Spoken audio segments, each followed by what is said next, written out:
For the chieftains may roar now holds a tune. On orc condies for a cheap disguise, for the one who held the Duchess to her doom. To her doom, to her doom. We must sing soon, for the currents blow like wind beneath the sea. When the mist and crowd for a storm long brews, they only compass memories and dreams.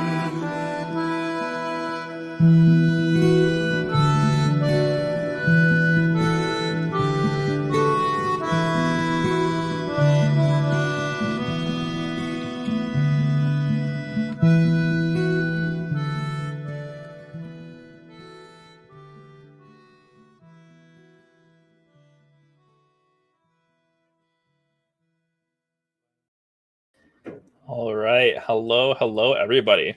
I'm just gonna turn on a little bit of music here. I still have that thing where like sharing my screen doesn't share it onto stream, so we don't get like, unfortunately, good audio of it raining and everything like that. But you can have a little bit of background music. So, welcome everybody to the 0.13 release party. I'm like super ecstatic about this one. And a lot because like in the past few days when we've been getting everything ready, like everything has fallen into place so nicely. Like I think it was yesterday that I just took a look at the release party map that Hannibal has been working on for like a long time, like months, and I am blown away by it. And so I'm very excited to hear what people think about it today. And yeah, we'll see how everything goes. So the one big thing we're trying to have for this release party is over 200 people on the server at once, and we are very, very quickly approaching it. We're at 184 players online right now, 185 actually, and I think our record before is 195, and the server's doing all right. Like, okay, I'm in North America, and what's my ping right now? 158 milliseconds, 170. That's pretty good. That's pretty good. Anyways, we'll hop into it. I think the plan for today's stream, we're going to... Okay, I see that my stream's already like lagging a little bit. One second, I want to see like... I'm just going to watch myself on YouTube and see how bad it is right now. If I like move around. I can't tell if it's like upload issues or... Okay, it's not great. Okay, it's not great. But it should be okay. Or StreamYard let me put more bandwidth through. But okay, so with me today, I do have XMac. XMac, I'll bring you onto the stream here, and also if you want to hop into the stage on Discord, I'll add you back to the stage just so people listening there can hear you. If that is all right. Are you able to hear me, XMac? Wait, whoa! Someone's just saying 200. Yep. Whoa! 194. Wait, okay? I am updating once a minute. Can I refresh again? Wait, we broke 200. We just broke 200. Oh my goodness. Nice. That is amazing. Yeah. Okay. So we've been hoping for 200 for a long time. Like every release party, we've been like closer a little bit. But we've actually made it. So yes, and I guess like maybe if people are watching the stream, that encourage them to get on. But the server is still holding up with 200 people, so that's not too bad at all.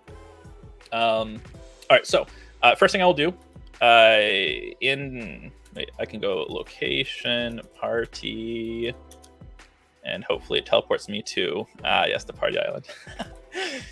All right, so if you're watching, if you're just hopping onto Veloren right now for the party, then you can use /location space party, and that will teleport you to where the party is happening, or rather, I mean where everybody is, and then also where like where everything has been spawned in for the islands. And so I'll let it load up here for a few seconds. But XMac, are you also playing today? Are you on the server right now? I'm on the server right now. I'm just heading to the house and try to experience what's new. And maybe jump over to the party location. And it looks like we're at like 214 right now, so we're still going up a little bit. That's very, very good. I would like to see the 250 actually. If we see 250, that would be really, really great. That would be cool. Yeah, and so for us, like this is going to be like our biggest stress test that we've had in a while, because we've had times in the past few months we've hovered around like 170 players online at once, but we do want to see it go even higher than that. So yeah, we shall see how it goes. Now in the release party, I think so. I'm cheating a little bit because I 50% pay attention to the game, and also I don't have like a high level character. I think I have armor that's going to protect me if I die, but I'm not entirely sure. Yeah, we can see we have a lot of people here at the spawn for just 1 second. I'm just gonna change where my screen is, because my monitor is doing some funky stuff here. All right, I think that should be all right. Cool. So got a lot of people here. If we look on the map, okay, so it shows us on the mini map, but it doesn't show us on the world map. Yeah, okay, so it shows me like the island that's loaded in and stuff like that. Yeah, okay, I'll leave it like that. I wonder what our render distance is set to. Not that I want to encourage other people to turn it up right now. I think, oh no, okay, it's capped at 16. That's fine. All right, so 225. Wait, is it up to 25? It is. It's not letting me go above 16. No, it's 225 is the number of players. Oh, 235? 225. 225. Okay, yeah. I think I can see that from, yeah, okay, if I just open it in game instead of looking at the graphs the whole time. Yeah, so in the latter half of the release party here, we'll take a look at some of the graphs and see how stuff is handling. There have been quite a few optimizations that have been worked on in this version. And actually, Xbox, do you know if Sharp's work has been merged yet with faster? No, I don't think so. Okay, that's gonna be a big one. Improve it, but we haven't had a chance to merge it yet. Yeah. So yeah, I gotta say, like with this map, when I loaded it in yesterday, it amazed me first of all how big it was, and also just how elaborate it is. And so I mean, if anybody's played Sea of Thieves before, I think that's what it reminds me of like so much. It's just like the islands that you can kind of like walk around, and actually we did a code reading club with or like a Veloren reading club rather with Hannibal about some of these different temples and how they were created. And I have not yet explored them. So we have not every release party, but during release parties we try to do like some interesting things. And so what Hannibal has given us is a map that we can explore, and it's pretty big. Like once I get up to the top of the temple here, and I'm trying not to cheat and use my like flying stick, I want to like try to walk around as much as possible. But we'll be able to see a little bit. Actually, yeah, if I zoom out, how big this is now. It's not generating everything because there's like a lot more surrounding this, but it's quite a large island that we're on right now. Oh nice, we got some fireworks there. Very cool. And so yeah, quite a large island. There's been a lot of work done on it, and also you might have just seen that lightning in the top left corner. That's something that I think we'll explore a little bit later, because I'm hoping someone can maybe come on and talk about weather. But I mean, yesterday was the first time I saw the lightning. Okay, I mean, there it is again. It's so beautiful. But okay, sorry. So what I was trying to say was that with the temples here, we have different things to explore around this island. And so it's sort of like a treasure hunt. Hannibal has hidden different chests around the island with different prizes in them. And so the first people to find these chests will get some pretty awesome gear, I think. I don't even know what's in the chests. And so it'll be kind of exciting to hear what people have gotten. I feel like there's a dungeon here. I don't know exactly if there is. I'll just go down it a little bit. So yeah, I haven't gone and explored everything at the lower levels of caves yet. Okay, this is pretty cool. So I do not know what we have going on here. It might be some type of puzzle. I can clip a little bit through the walls here to see. Yeah, I'm not sure what we have there. But I think there's like another temple as well that is on the islands here. We'll take a look at that one. So XMAC, as I'm running around a little bit, what's your favorite things for 0.13? For now, it's just how smooth everything runs, actually. Yeah, that's true. That's true. I'm wandering around. I'm picking up every cotton flower and trying to abuse the merchants into giving me as much gold as possible. Nice. By giving them like a lot of white flags and red roses and stuff like this. Yeah. But I've heard that there are those chests, and I will probably head over right soon to the party, because I want those sweet items. Yeah, I'm exploring a little bit here because I want to see what some of these chests might have in them. We can see another traveler here who's having to rest every little while before they climb more because they don't have an admin cape with unlimited stamina. Like me, the cheater. I'm just naturally good at climbing. All right, what do we got here? So we got like another little temple on this island.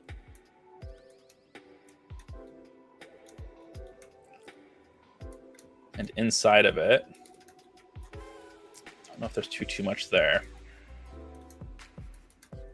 All right, I think my goal is to get over to the big temple over on the hill there.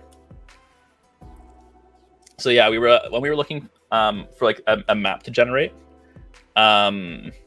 we have some constraints on like what we want a map to look like. Oh, there's a zebra down there.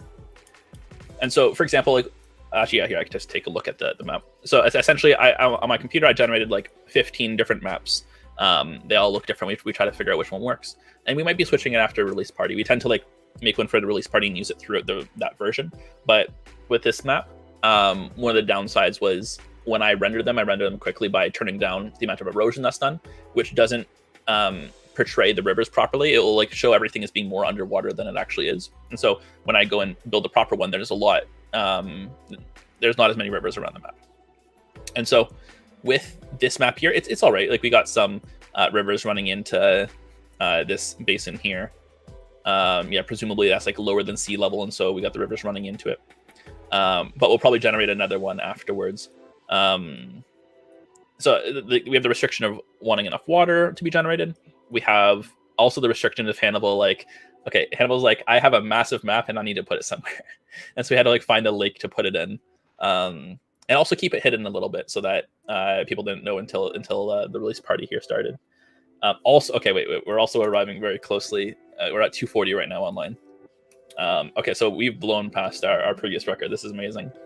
And we're still, like, the server's still doing all right. It's definitely putting in a lot more work here and there. Network's doing all right. We're doing like 50 megabytes out per second. So that's like half a gigabit probably.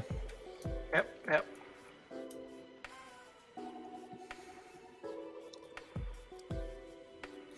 And then, I mean, the other thing that I haven't mentioned just yet is we have, so yeah, for the release party, Hannibal put a trailer together, and we're working on like a sea shanty song. And so we're still in the works for like the final version where we're gonna have like more singers.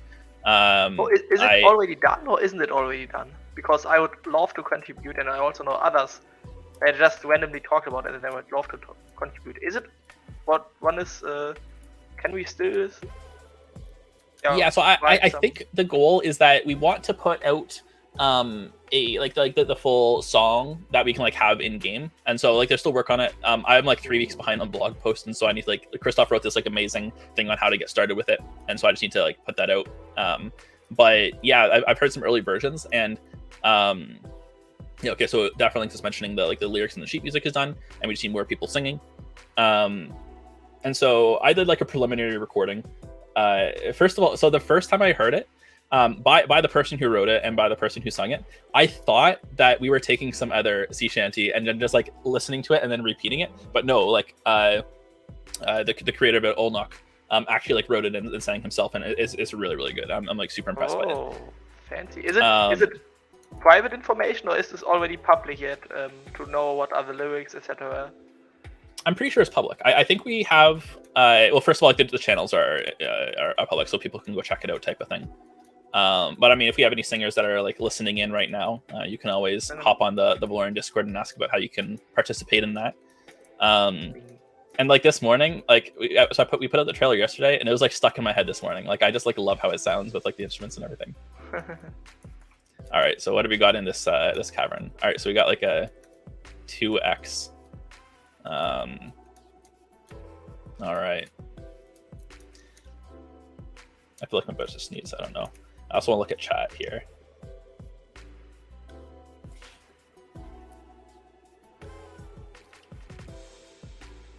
Yeah, so someone asking, our previous record was actually 195, so we haven't even broken 200 yet. And right now we're at 249. Oh, yeah. Almost Someone join the server. Okay, no, wait, no, we did have 250. We did have 250. 3 people joined the server. Perfect.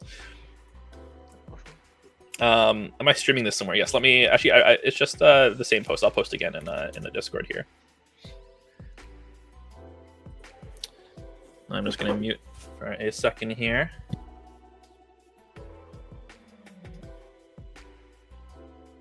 Yeah, I'm super excited about this, how the sea shanty thing is going to turn out. And maybe after the party, please send me the link again so that I can experience it to the fullest. Yeah, absolutely. So with like the blog post I'll put out, I'll put it in there. I definitely also hope that this is like a potential base for like the ability to make more songs where people are singing. Like I think that's just super cool. Like for me, being able to hear that people from like around the world with like different accents from like different places and different time zones are able to like contribute in that way is like really cool. Like the novelty of working on a project in the first place where you have people from all around the world was really awesome. But like yeah, it's just like the extra cool stuff that can happen, like the effort and everything. Okay. Also, I'm gonna go check out the volcano now. We got some people climbing the volcano already. I can see off in the distance. So I didn't even know there was a volcano in here yet until Zester mentioned it to me this morning. And it is massive and it is cool.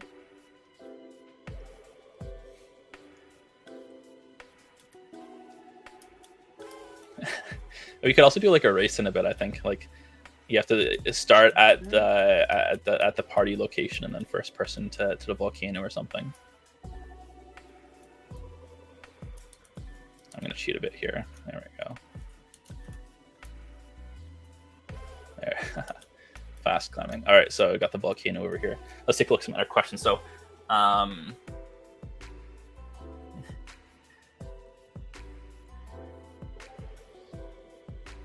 I tame animals? So yeah, so this is something I know. I think Nodulus was working on this in 0.13. I don't know all the details about it. Yeah. Oh yeah. So I think with collars, and then is there a reason why tamed pets don't respawn? I don't know, but it would be kind of funny if they just die and then you don't have them anymore. Yeah, I'm not sure what the design choices are with that. I love the lava so much, like just bubbling particles and everything. I gotta remember to go explore some caves. Did someone fall into the lava or did they jump in? Oh yeah, people are just jumping in. Okay. Oh. Actually, I feel like there's a reason that they're jumping in.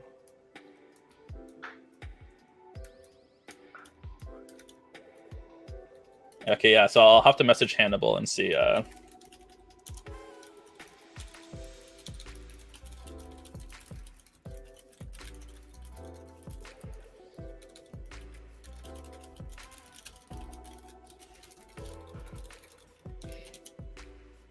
right, okay, so we're at 260 now.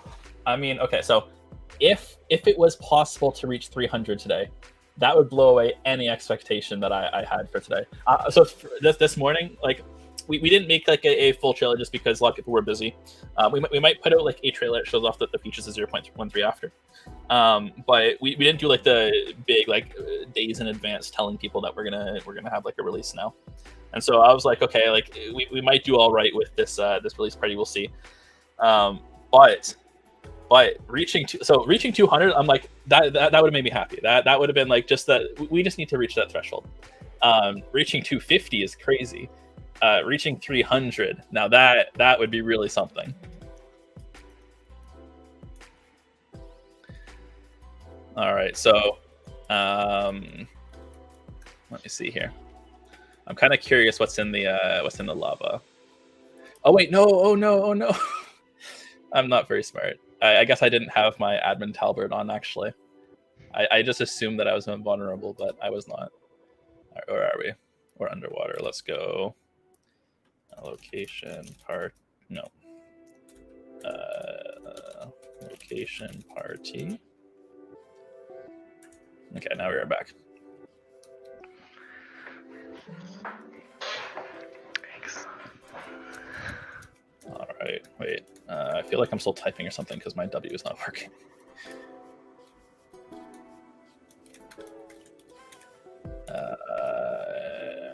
Wait, 5. Okay, maybe. So I can strafe, but my character is not turning like I would want. Okay.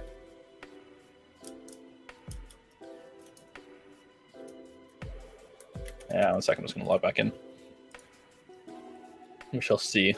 Oh, actually, might not let me log back in right away. Okay, we're good.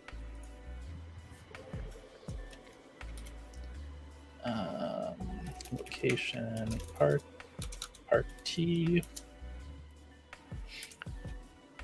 All right, I'm good now. How can I get that sweet glider? Yeah, so I'll be honest. So I think this is the cultist set. So I was streaming for like the last release party, and I was just wearing like the basic garb because. Actually, wait, do I have? Yeah, okay. So I got like some cultist stuff on here. I think I want the Talbot because that makes me invulnerable. Oh yeah, I can't think of more. But yeah, so I was wearing just like the basic stuff, and then someone was like, "Okay, let's trade it. And I'll give you like the stuff so that you can look cool." And now I look very cool. Oh, what's going on here? Is it fog? It must be fog in this area right now. We've got like a cloud rolling. Oh my goodness. Okay, yeah. So we got weather for 0.13, and this is one of the big ones. Issa has been working on it for such a long time, and there's a lot to get right about it. A lot of stuff with audio, a lot of stuff with like just like rain in general, a lot of graphic stuff. But then there's also lightning, which I mean, if you look off in the distance and you see lightning in clouds, like that's so cool. All right, we got some other questions here. I tamed an axolotl and it died almost immediately. Unlucky. It was because of free look. Okay, yes, thank you, Terrier. Yeah, okay, so I guess, yeah, this is, well, potentially. Oh yeah, okay, now I'm walking a bit funny. Good call, good call. Let's see here. Yeah, people are telling me now I just had L pressed. Yeah. Okay, I had a different chat open, so I didn't see the Discord chat, but people are telling me they're like, press L, read the screen. Yeah, that's the thing is like when it comes to release parties and stuff like that, I tend to be the one who streams, but my knowledge of a lot of stuff is like very, very, very 0.3-esque, right? Like I haven't ever done crafting, and I haven't ever done like full questing and anything, and so it's probably going to be like at some point once we have like a lot of story and stuff implemented, then I just start the game and I have to figure out my way through it and actually how to interact with it. I think that would be a good plan right there. Yeah, so we'll see how that goes. Yeah, we got all the fireworks over here, particles and stuff like that going off. Normally, oh yeah, that's pretty sick. Okay, I'm gonna hop us over to a different screen for a second here. And XMAC, let's talk about some of the performance of this version. Oh, sure. Just gotta figure out which screen it is. I'm going to. Oh, I start to notice some S drops in cities. All right, 267. That's pretty high right now. Okay, so. Okay, so server thinks it's only using 200 megabytes of memory. Yeah, I guess so. One of the really big things that we did during this version was upgrade from our cloud server with Hetzner to a dedicated server. And Hetzner AX101. Those memory values are not to be trusted, I think. Yeah. And so essentially, when we upgraded the server, something went wrong with changing out Prometheus, I think, or just something, and so like it's not tracking server memory properly.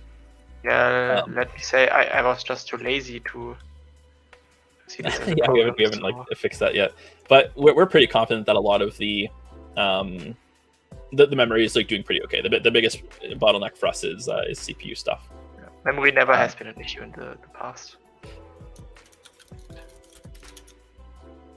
Yeah, so yeah, memory is not the biggest problem for us, but the biggest thing that we got from upgrading to a from a Hessner Cloud server, which uses, I'd assume, like an AMD. What we were doing, like the AMD version, it was like AMD Epic maybe. Yeah, some server type, some server AMD processor. CPU, yeah. But the benefit that we get from upgrading to the AX101 was that I think the Epic is probably Zen 2, whereas the new Ryzen is Zen 3 that we're using. And so we get the new chip architecture. And someone correct me in chat if I'm wrong. I might be using like the wrong numbers there, or like the wrong names. But with the newer architecture, then we get a lot better.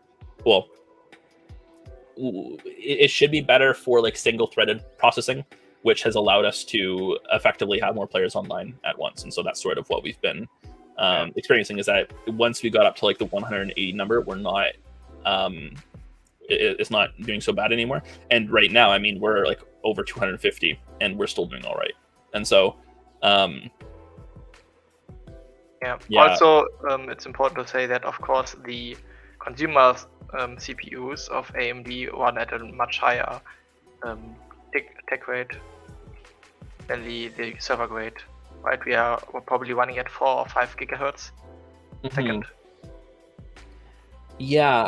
This is always like a difficult one to like know for certain how you change like the clock speed versus like operations per second, and like so for example, like server CPUs, I'm pretty sure they're much better at doing in a clock cycle a lot more of a certain operation, which helps certain workloads a lot, but we may or may not be making like good use of that.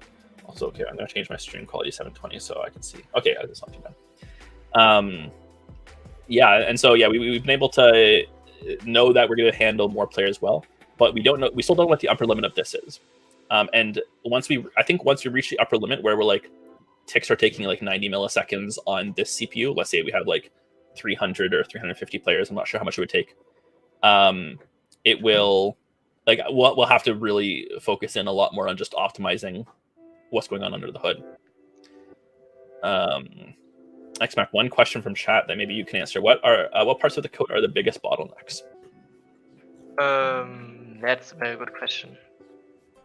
We can have a look at the system trend chart, right? Yeah. And what we are seeing is which parts of the tick are processed in which order. And this is not a full image here, but this shows part of the story. We, for example, see that buff calculation, the calculation of all buffs, is quite expensive yet, and we don't actually know why. It should not be that expensive. If we hover over it, we probably see even numbers, right? 10 milliseconds or 7 milliseconds. Then the biggest bar that we see is always the physics bar. Yeah. This is very well optimized, and it's a known limitation. And then we have other limitations like character behavior that also blocks a lot of the of the tick time on the server. And just to confirm, so essentially like every second we want to have the server do 30 ticks, which means that from the left side of this chart to the right side, we want this to be less than 33 milliseconds, right? Exactly, that's the goal. Yeah, so when we have something like physics is hard to improve. Obviously, like we can always do things, but 14 milliseconds is like about half of what we want the entire tick to be. But then on the other hand, with buff being 6 milliseconds, 7 milliseconds, this is something that we really want to try and take down as much as we can. Yes. Also, a lot of this, as like for example, if we have a look at this character behavior, we can see that the character behavior system in the RT sim is running in parallel these load chunks. But actually we cannot parallel multiple systems here, right? We could, for example, the problem is that the character behavior is modifying so many components of a player that it's hard to code parallelism into this. And so we aim to have simple systems that just change a single thing, maybe, in the hope that we have a number of simple systems that in the end can be scheduled around and also parallel. Like for example, like everything right here, like everything all here those is stuff in can parallel. be calculated in parallel, and this also improves performance.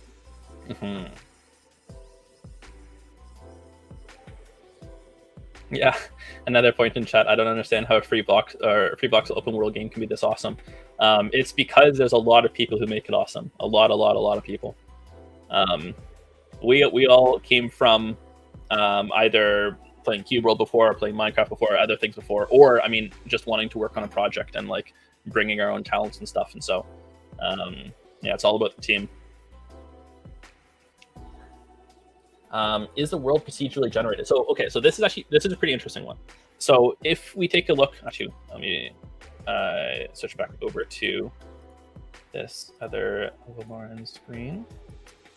Where is it?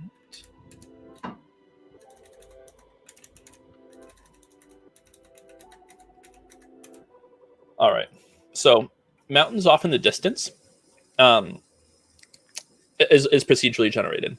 We can see like the trees over there. I am pretty sure trees are procedurally generated. They might have models. Towns are procedurally generated. So a lot about the world is, but what we have when we look at the pirate island here, this was not procedurally generated. This was handcrafted by Hannibal. And one of the really powerful things about having people come in and handcraft islands like this is it really inspires us to say, oh, we really like what we're seeing here. There's like a lot of really cool stuff. We like how like the island looks. We got like these bridges between islands, and then people can like use that as a takeaway to like, oh, well, can we generate stuff like that procedurally? And so there's like this really cool side of going from concept art into something that we can actually procedurally generate. And we've seen that a decent amount, I think.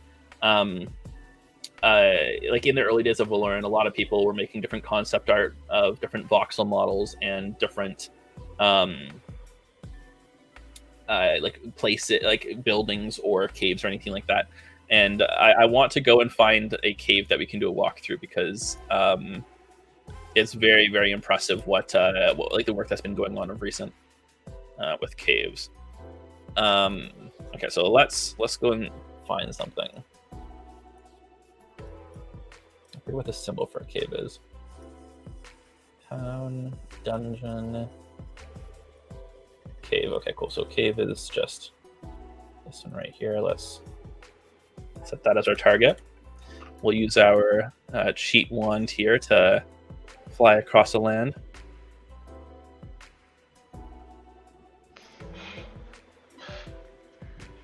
It's doing like a lot of collision detection with me right now.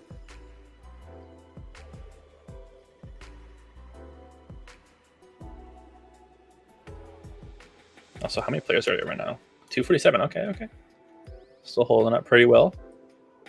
Okay, so in theory, there is a cave entrance somewhere around here.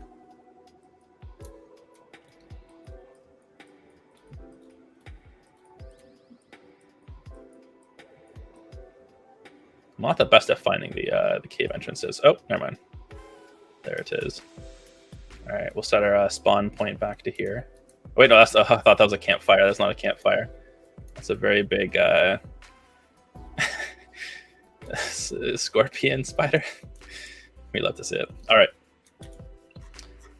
Just going back on chat.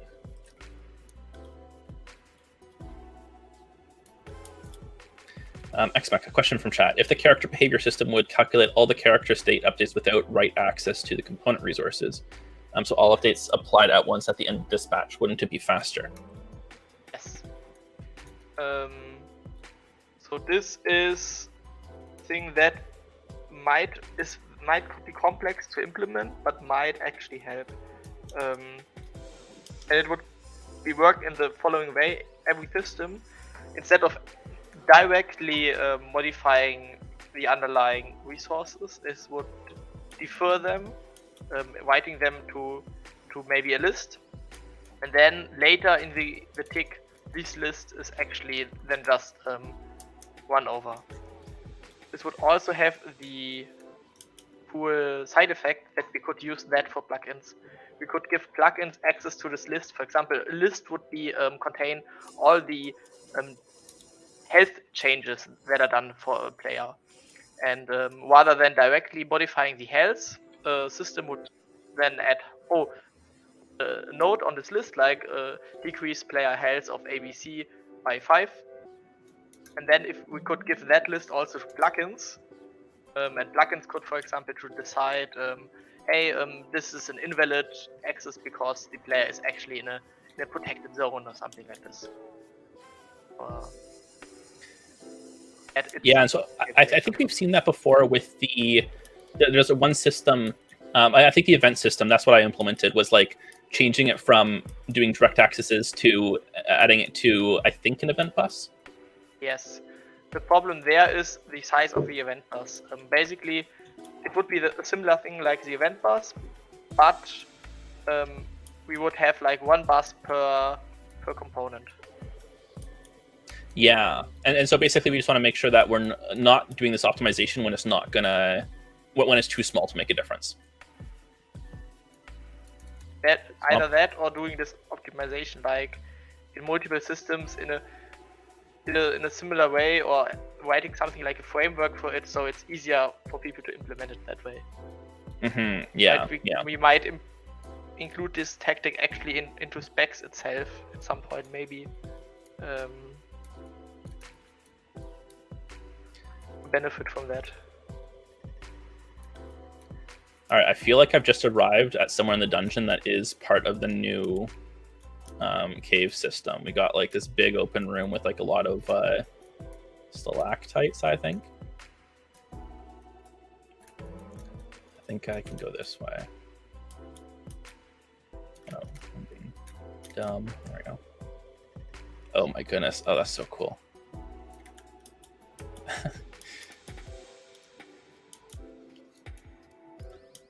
It'd be really cool to design an add-on to the cave system where it just goes down very, very, very deep, very fast, and then you have like glider races through it, like learn the different trails and stuff like that. I'm getting a bit. Oh, what have I arrived at? Oh yeah, okay, now I'm down to the lava level.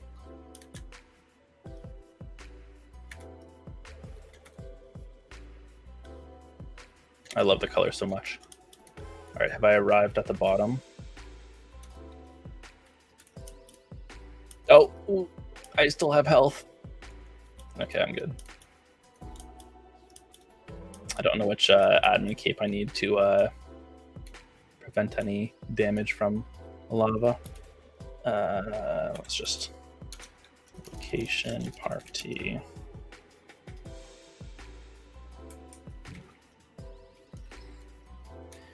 Another question we have is, when will the game be considered alpha?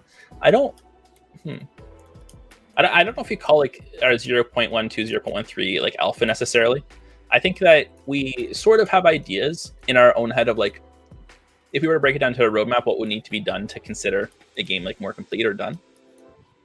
And for a lot of it, I think like one of the big ones would be like a lot more story stuff, a lot more questing. And then probably the modding system as well. I think that one's pretty important to have so that we can start having more derivative content. Yep. Or like stuff that doesn't need to be merged upstream. That's a hard problem to solve, though. There's a lot of work that needs to go into the mod system.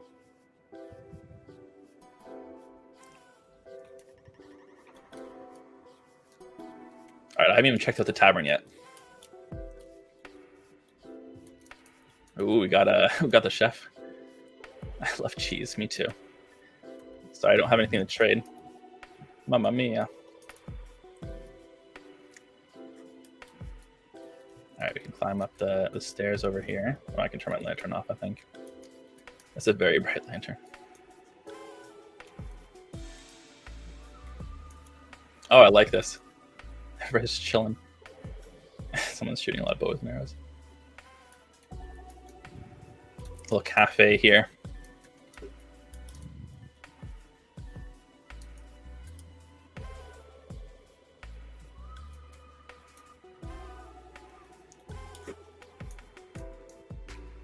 I'm just going to take a quick look at the entire mention of things that we have released. Okay, so we have modular weapons. I don't know how to show those off exactly. Okay, we did real-time weather. We can take a look at Cliff Town. Interconnected cave network, cave biomes. Okay, so we did see, I guess we did see the biomes. We saw like the lava side, and we saw the big open area. LOD trees. Oh yeah. I mean, I'll point it out. So, for example, like if we look off in the distance there, we used to have, okay, early Veloren, very similar to Minecraft, you can only see what's within your chunk, like your chunk view distance.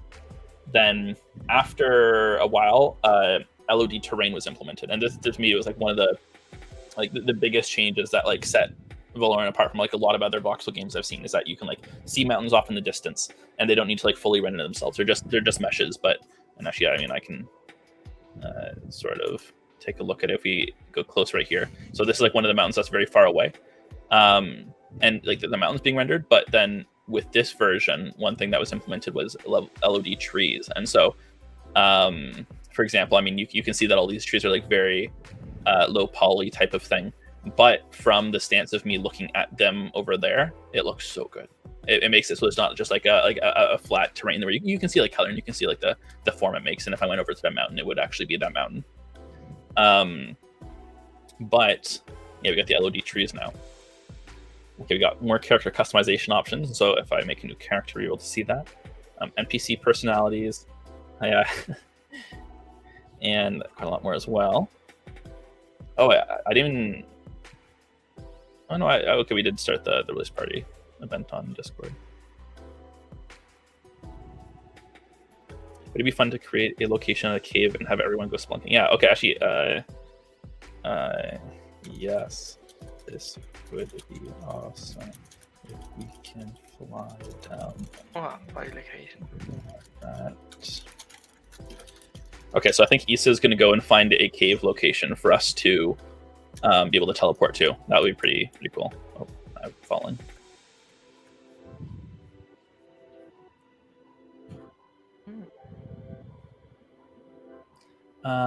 I like the party location. I love it. Thanks for frogging in chat. Stalagmite is from the ground up. Stalactite is from the roof. Yeah, okay, so in chat looks like we got some people who want to find the caves as well. So yeah, if we make a location, that'd be pretty awesome. 3 feet. What did we hit? The 300s? No, alright. We are already declining a bit. Yeah, so it looks like we hit our peak of, well, oh yeah, 275, I see. Yeah, 275.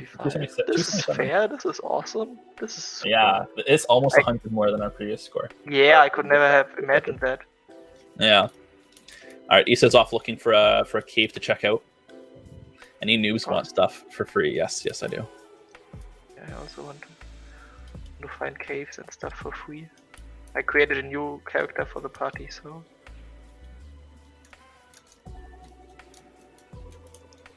Oh, there's someone.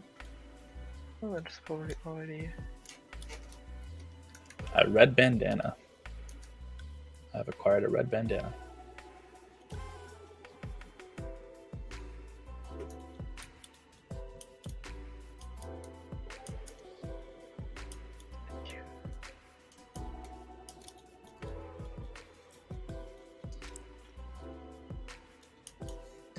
So I'm not entirely sure, but do we our ships move? So I know we have airships that can move. Are ships in the water able to move? I feel like James had mentioned it to me once that I just spawned one. he spawned the ship. I wanted to know if ships are able to be moved. Wait, where are you? It's kinda buggy a bit. Wait, is TPX? What's your character name right now? Like X like 94X. Oh yeah, okay. Bloop. You have a ship? Yeah, it's a kind of buggy shit. Let's call it that way. Oh, okay, there it is. I call it Jumpy McBoat Jump. Yes, I mean, okay, let me just go chill over in the wall over here. So we do have ships that can move. I mean, this is a very good. The physics here are about as realistic as Sea of Thieves, and so I think that's a pretty good thing to see here. I want to be above it. I'll ride the ship. And maybe it's because I spotted so near the land and not actually directly on the water. All right, there we go. I've commandeered the ship. Now we can try to press E or R or. Yeah. Not actually sure what. We do have good physics, I suppose. Can I go on the inside? I cannot. Oh, is this in the water now? No, it is very much like a trampoline. The momentum from it is shifting to me. It's shifting to you. Haha.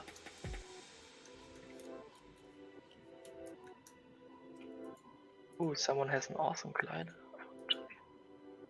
All right, we're gonna go explore some other places. We have an airship in the sky over there. All right, I wanted to check out this little area that Hannibal put together. A little island here in which we got like a, I don't know what you'd call that, like the alley for ships.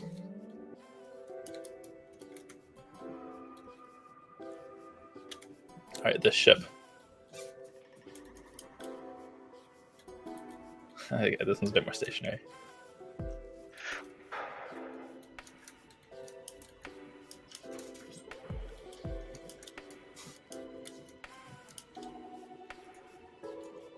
Airshipper inside of airshipper. Yes, we do have incredible physics. Yeah, so I mean, the physics system is actually incredibly like intricate. How it like ties into a lot of different things. Oh wait, this is spawn. Wait, never mind. We've been here the entire time.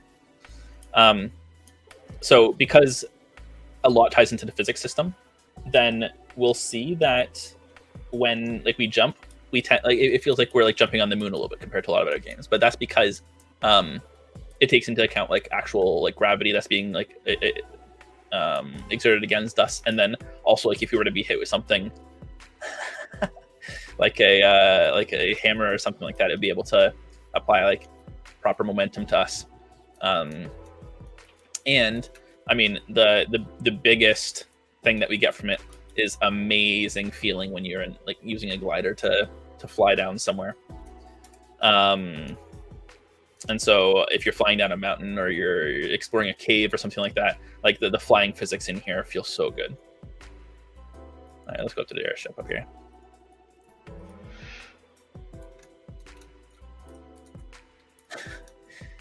I apologize for the very quick movement.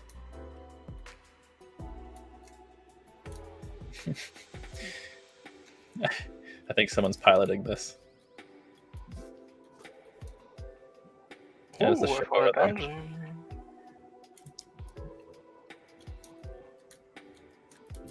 All right, I'm waiting to hear from Issa about what we might see for teleporting to a cave. Wait, I guess location, and will it tell me?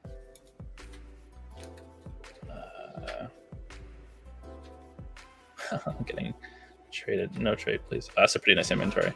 Mine is like not very full. The flying pirate ship adds so much to the characteristic of the island. Okay, location cave. So, location cave. All right, for anybody who wants to come splunking, we can now location cave. All right, we got some people here. So which cave we're at? We're at one inland a bit. Wait, where am I? I'm right here. All right, inland a bit, and that's what we got.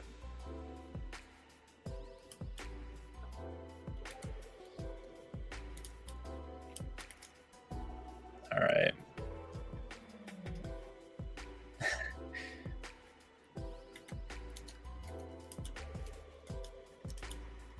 Yeah, I think someone posted a video. I put in the 0.13 release blog post of them like flying down caves, and like they got some like pretty good distance on one hop here. Everybody's using their their rolling mechanics to accelerate here. I think so. I'm pretty sure Christoph implemented skiing, and so it might be possible to ski down caves. I'm not sure about that.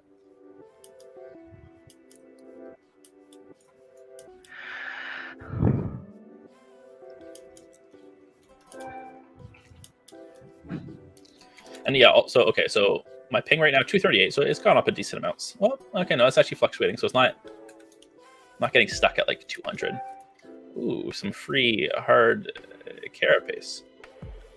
Owned by Lilith. Ah, unlucky me.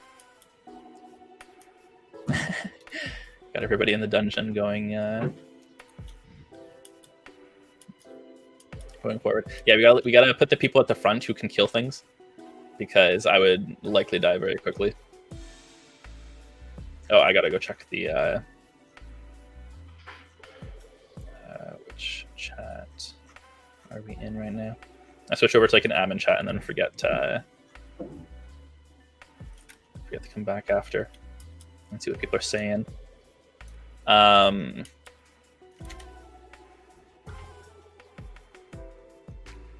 Sontonics asks, what are server specs? Everything except World Gen is pretty smooth.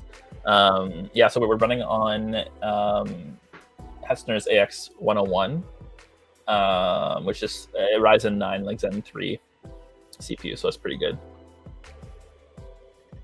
Can you get a screen share on Stage? So I wish Discord allowed us to screen share on stages, but unfortunately they do not. They like instantly become like a Twitch competitor, you know? Like if you could just go watch streams on a big channel in Discord, but with a stage, unfortunately you can only talk. Skiing on snow or skating on ice should work. You need to equip the proper stuff. All right, so I guess I can't ski down cave dirt.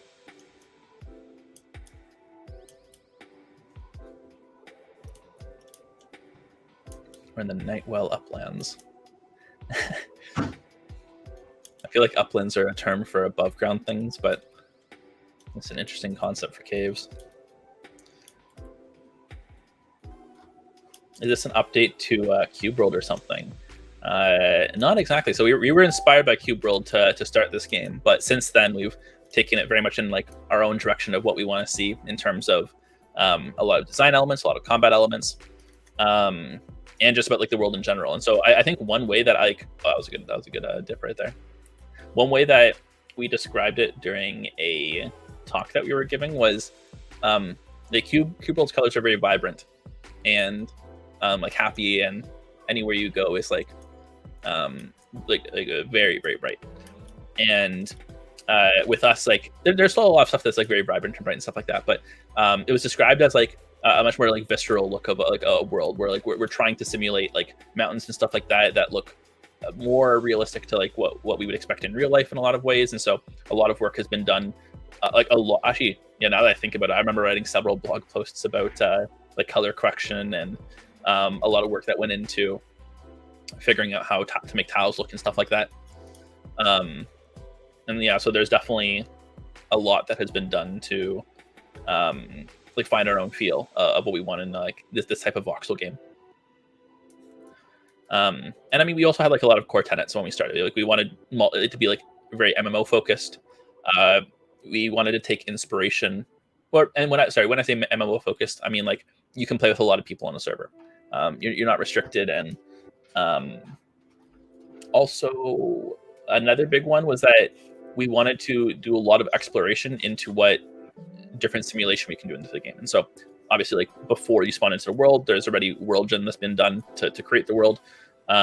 I mean, there's layers of world gen. So there's like the part where we generate all of the terrain, which is like, if you look at the map, is what you can see around the world.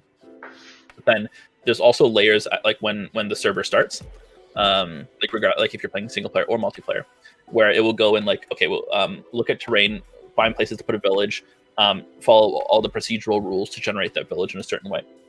And eventually, after like all of these processes are done, we load into the world. Oh, what's this? This is a very interesting pattern. Just found a lava lake. It's awesome. Wait, I'm coming to you. Easy is also here. But I'm so scared. Whew. Yeah. And they look awesome. Compared to what's Minecraft lava. Alright, I've arrived. Wait, I think you went down this way. Yeah, I like how like the lava here is bubbling and I keep getting scared at stuff because I've died to lava too many times. Oh my goodness, I'm so dumb. Why did I have to say something? Okay, I have still 5 health. I didn't see it coming over that bend there. Oh, it's Issa. Hello, Issa. Oh. Hello.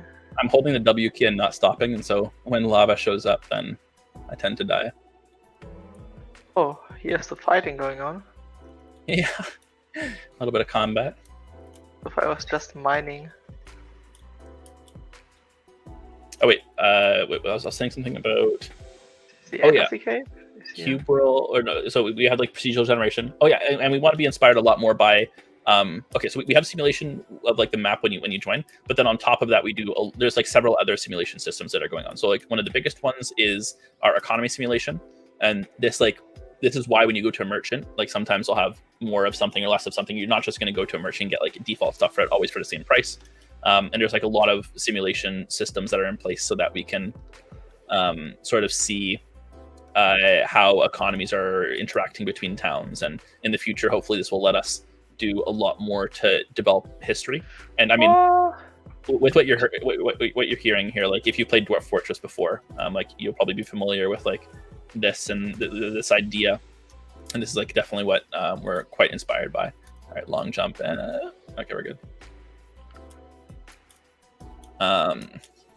Yeah, so by knowing ahead of time that we wanted to do a lot of stuff with simulation, and that was going to require a lot of like CPU power to do a lot of this in real time from the server, then that definitely like I imagine it informed the decision of like the language and the frameworks that we used when we started building the project.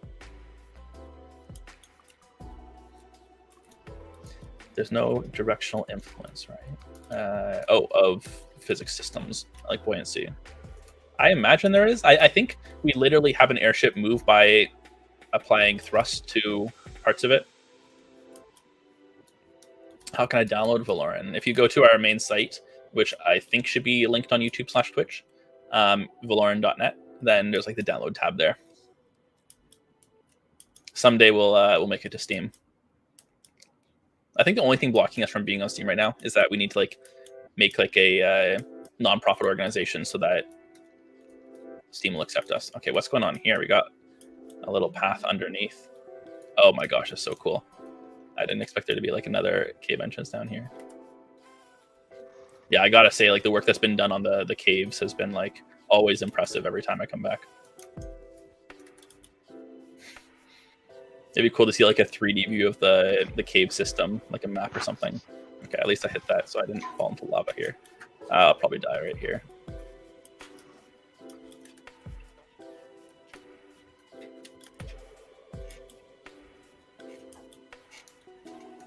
All right, have I deep on your tabard yet? Okay, wait, well, actually, so inventory, let's take a look. Did I admin's tabard? I think it's on. That's on, right? I think it's equipped. Great sword, bow, pickaxe. I imagine it's on. Someone tell me if I don't actually have it equipped properly.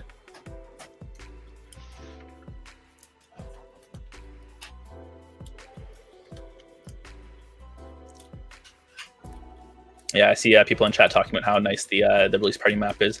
I was talking with Zester about it this morning because like Zester hopped in, like I was hosting a local server to set some stuff up, And Zester hopped in and he's like blown away by how a lot of it worked as well, or not worked, but just looked in general, like the amount of effort that went into it.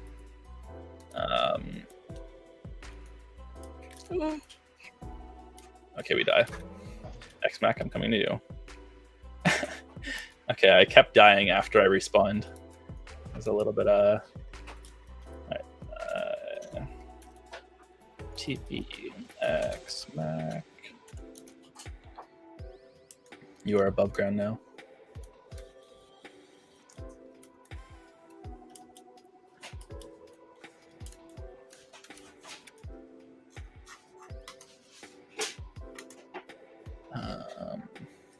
Go back to party. Oh, no. Vacation party. Okay.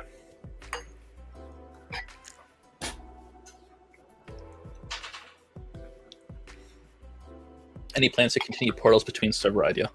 Yeah, so we have like, I mean, thinking about what it can mean to hop between servers, there's always, I mean, general ideas. Like it would be very nice if we're on this Veloren island right now, and if we started sailing in the direction, we'd come to another Veloren island that's on a different server, and that would allow us to have much more people in the same world without necessarily having too many people in the same server.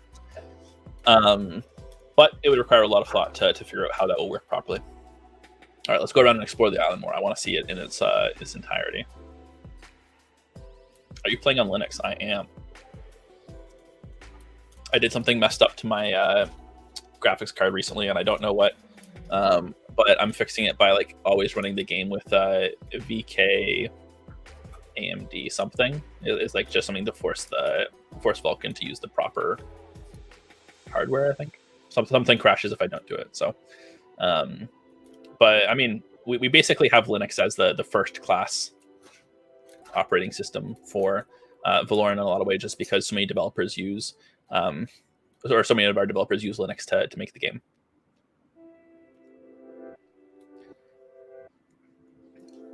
I can see lightning off in the distance.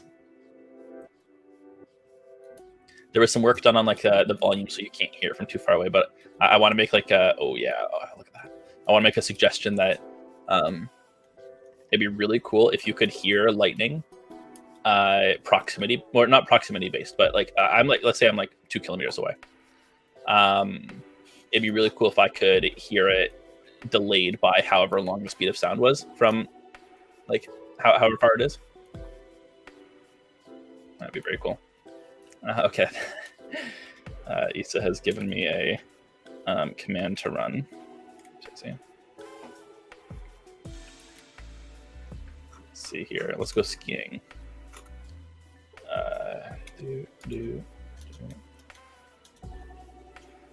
Inventory, do I have skis now? I got some wooden skis on. I assume that they're in the of boots. Oh my god, I love walking with these. Alright, let's find a snowy mountain. Okay, if I go off in that direction, I should be good. Taking the chairlift up the mountain here. Oh, the tutorial button. Yeah, sorry, I gotta. There we go. Oh, I have lost control of comma again. Okay, there we go. Oh, I have equipped the wrong items. Okay, so. Yeah, okay, so Dofferlinks is mentioning it wouldn't be too hard to have like the lightning sound be far off type of thing. Yeah, just like waiting amount of time depending on distance.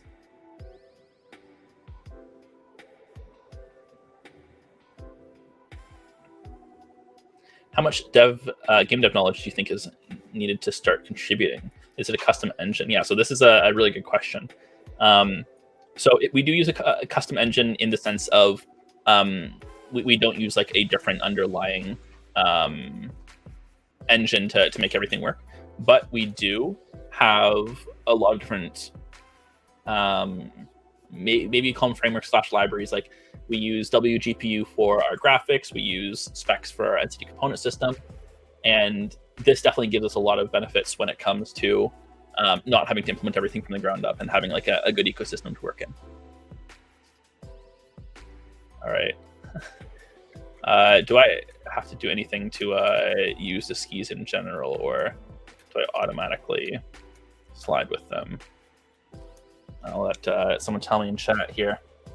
But then ask for contributing on the other hand. You can absolutely come in and contribute without any game dev knowledge, or even, I mean, not a lot of Rust knowledge. So I think that our current setup for onboarding new people works best when people are familiar with what they want to try and do, because we can say, okay, well, we can help you in that direction. But amount of knowledge can vary a lot, and we have like a lot of different tasks that can be done where a lot of the core developers will want to help you and like see that you can like help you through getting everything ready, get everything set up, going and working on the problems, giving like feedback and stuff. Wait, wielding excludes gliding from now. Oh, okay, I did something that's working now. Okay, so can I... Okay, I'm gonna do like a sick jump off this this cliff here. All right.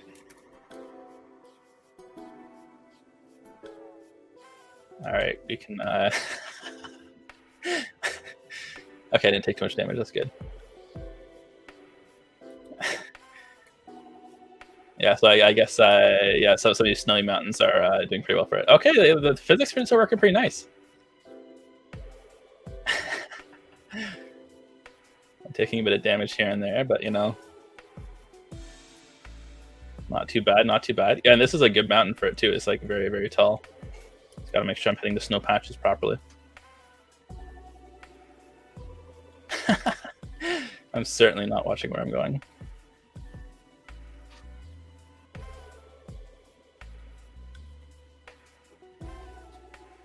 It'd be cool if I could like be almost like stuck a little bit more to the hill as I'm going down, and so like it'd be harder to like lift off the ground a little bit. But I mean, this still is like some great opportunities for some courses here.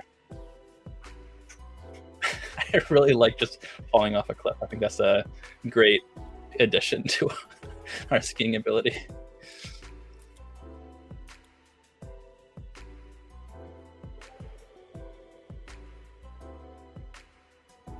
When will we? When will the launch support free BSD? I feel like so Rust does have free BSD targets. For the longest time, the only thing that was preventing us from having a target for ARM 64, I think, was just someone like going into CI and like setting it up. And then similarly, the reason that we didn't have a launcher for a launcher for the M1 Mac with the M1's architecture was that we just didn't have, again, it was just not in CI. So I think Anodulus went and got most of that set up, and there might be like a little bit more work to do, but yeah, so I mean, you could be the one to give us free BSD support.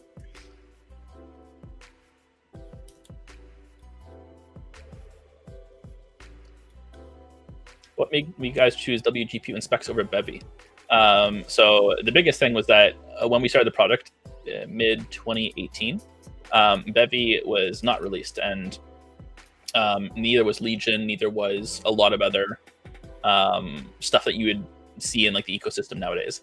But then the other reason is that when you use an engine, you're bound to, well, you're not bound to, like for example, you'd be using the implementations that are provided for certain things that you might want to do yourself. And so, for example, and I haven't done that much engine work, so I don't know everything about it, but like, let's say like the game loop or something like that. In Bevy, it might be implemented a certain way, and there might be opinions about making it general purpose. And this is amazing for making most general games. But then the other question is like, why didn't we use like Unreal or Unity or Godot or other engines? And yeah, so like the biggest reason is like they all provide some general implementations that might not work for us. And this is something that we have to be very careful on, because the biggest bottleneck for us is performance in a lot of ways. And so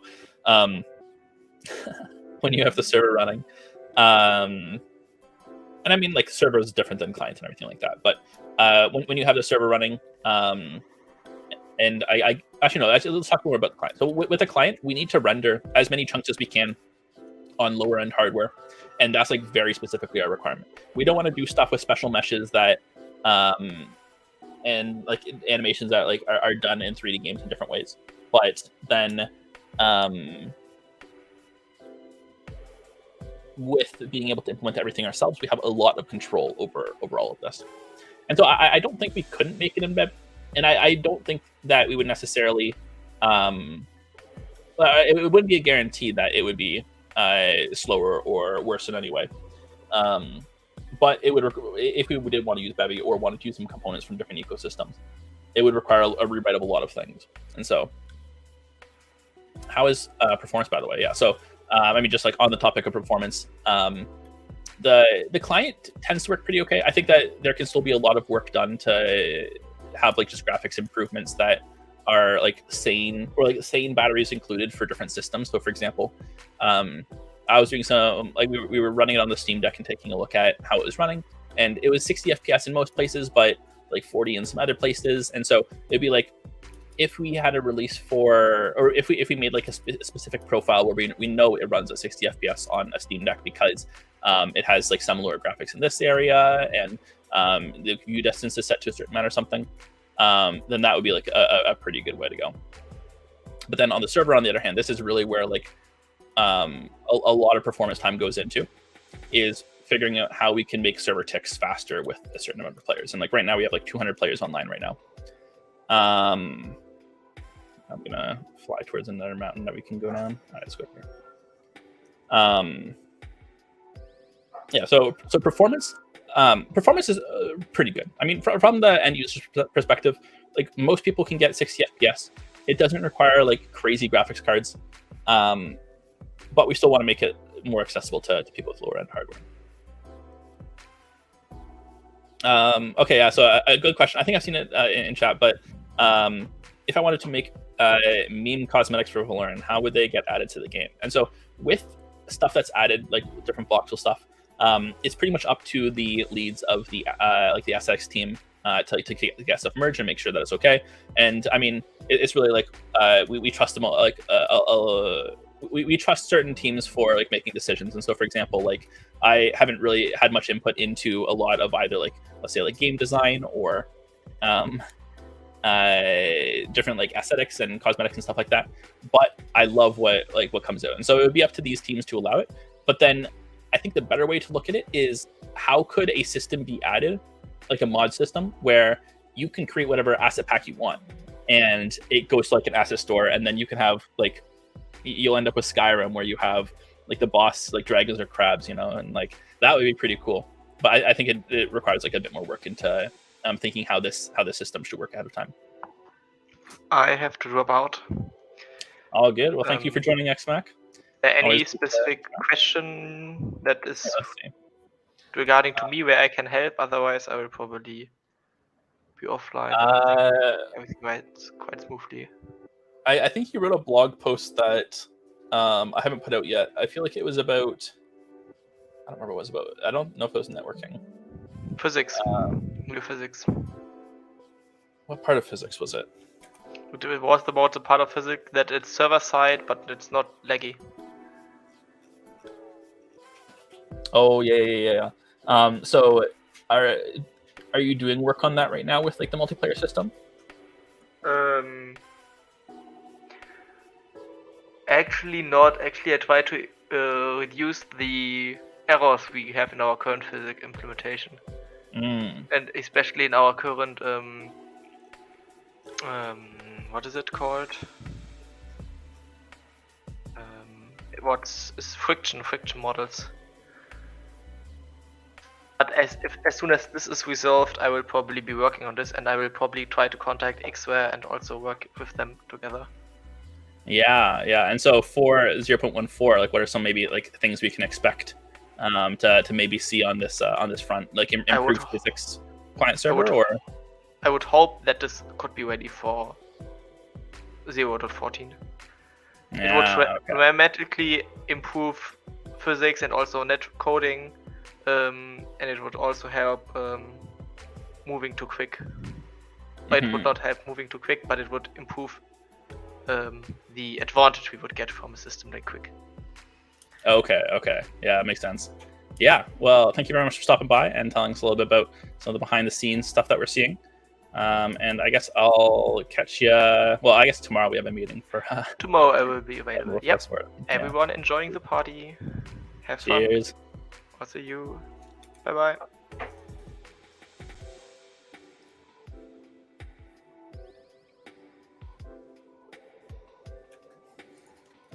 All right, so I've been skiing for a bit here. I like this winter wonderland we got going on. Let's go back to the party though. Vacation party. I gotta take my skis off. We're not in the Alps anymore. All right, do I have shoes I could put on? Pants? Ah, yes, cultist boots. Haha. Are you guys using any specific libraries for networking, or is that made by yourself entirely? Yeah, so I mean, XMAC would be the one to answer that, or more specifically. But we do, as far as I know, we have our entire networking stack is done by ourselves. I mean, short of like not implementing TCP, everything like that, but everything above there we handle. And yeah, so I know that there's some interesting work being done to try and essentially split up different channels. Essentially, we have, as far as I know, you have one connection to the server right now. You have the ability to like just send and receive. Maybe you receive terrain data, maybe you receive entity data, so like where things are around the world. You receive movement data, all this kind of stuff, and then you send your own movement data back. But in the one optimization that's being worked on is separating these into different channels where I believe your own movement getting sent back and forth would be done in like UDP, so it's like faster, less reliable, but it is quicker. And maybe there are some guarantees. Maybe we're using like Quick or something like that. And then things like chunk updates or something can be sent to you over TCP, and so they're slower, but they're more reliable. But you don't necessarily need them the next frame type of thing.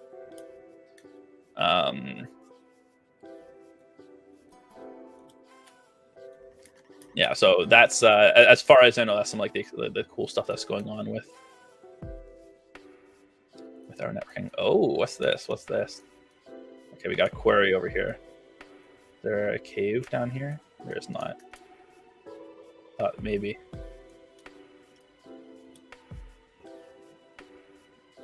Is peer-to-peer multiplayer possible? So it's not. We do client server now, and I think WebRTC allows you to do peer-to-peer. I don't know if it would be as easy as like implementing a different backend for it or something like that, or if there's like more that needs to be done, or necessarily what benefits it would give. I suppose if you don't want to like do a lot of port forwarding and stuff, then it could be a good way to do stuff. I don't know if there's overhead to WebRTC though. I mean, I guess we don't need to send like a ton of data. Well, okay, actually, no. If you were hosting on your home network and you were like playing with your friends, you'd need a pretty okay internet connection for like train updates and stuff. But maybe that wouldn't matter so much. That'd be kind of cool though. Like where, you could just like say start a server and you're good to go. You don't have to port forward. It just like connects you automatically. That's what I think there's some. Yeah. So WebRTC was specifically built for peer-to-peer. You can do client server with it though.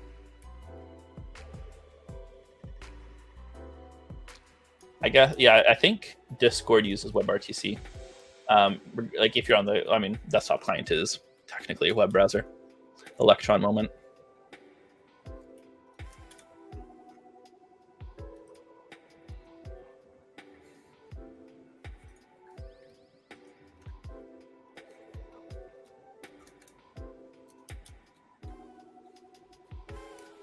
Veloren on Android. I mean, the only thing that's stopping us from, okay, so I suppose if we don't build for a target, what would be stopping us is either Rust doesn't support it, like you can't target it, or rather it's not like one of like the first class target, second class target type of thing, or there's something in our stack that doesn't work as well for it, or like that would be able to work with it for now. And so this is like why we don't build for web browser right now. Is I'm not sure what in the stack, but something can't compile to WASM. Yeah, I don't know all the restrictions on this, and it might be possible to swap out parts of it, but I don't know when that was looked into last. And then for Android as well, I think that there's stuff in the graphics stack that isn't ready for it yet.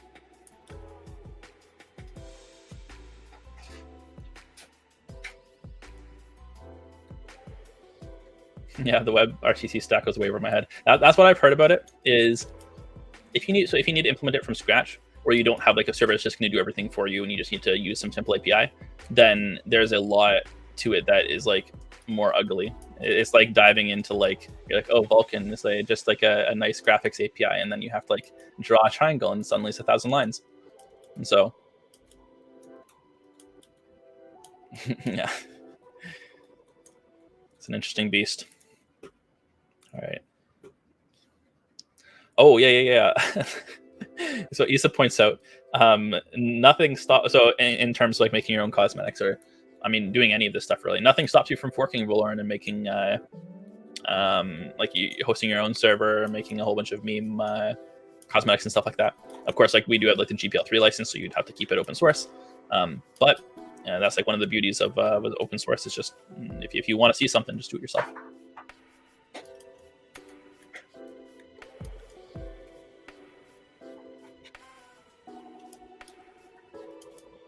All right, I'm just gonna take a look through chat here, see if I'm missing anything.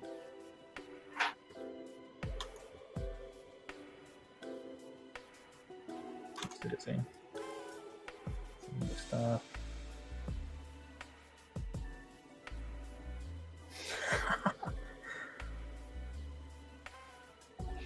Sam's talking about how his target folder for Veloren, so like when you compile Rust, it like adds intermediary compilation steps and stuff to like a folder inside your source directory, and this directory is very large a lot of the time, and so Sam's was like over 200 gigabytes and had to delete it one time, but it sounds like he's up to 100 gigabytes now. I think like on our runners we have to have like, I don't know how much exactly. Actually, I guess it's mostly for Docker images now, for like our continuous integration. It's mostly like the Docker images that we have to keep a certain size or a certain amount of space available for.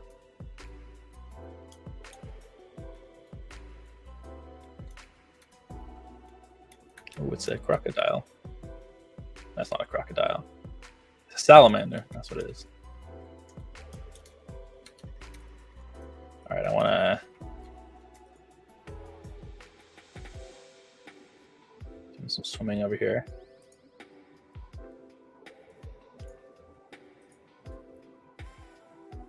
Why is there a dragon at the party spawn? That is a good question.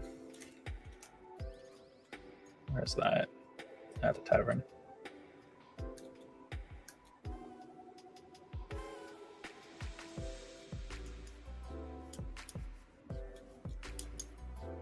Oh yeah, it spawns in a safe zone, so we get to not worry about dying.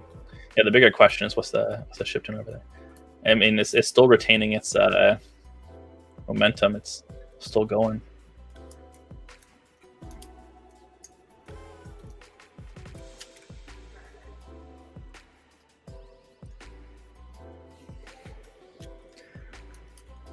All right.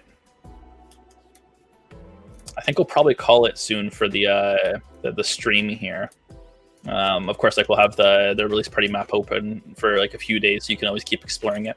I'll have to check with Hannibal later to see like if who's found stuff from different chests. I'm very interested to hear how the scavenger hunt has gone.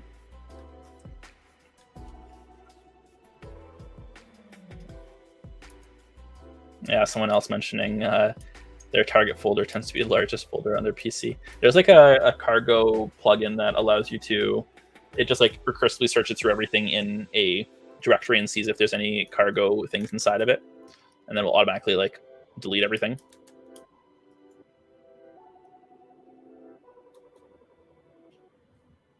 Ooh, so Uncomfy Silence mentions that there's potentially a final room that no one has found so far. So yeah, some more exploring to do there.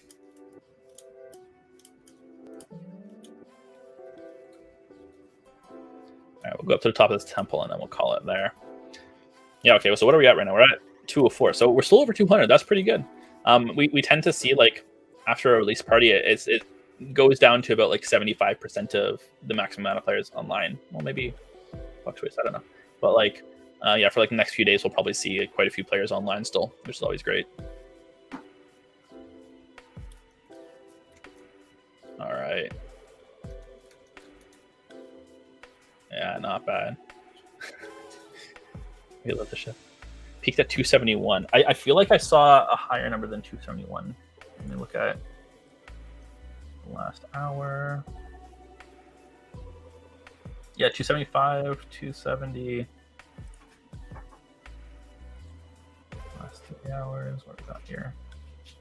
Okay, so this is where the highest peak was. 277. Yeah, 277 is the highest. So that's crazy. That's like 80 more than last time. Yeah, thank you, Ari, for coming out. It's always good having a big release party, and especially when we have like someone go in and make the amazing the map like Hannibal did and like put all the work into it. Yeah, so I remember talking to Hannibal for like a few months on this, and so I think Hannibal's estimate was that the first release map took about like over 100 hours. And so I wondered how much this one was. Probably more than 100 hours, I'd imagine. All right. We'll see if I have anything else here in chat.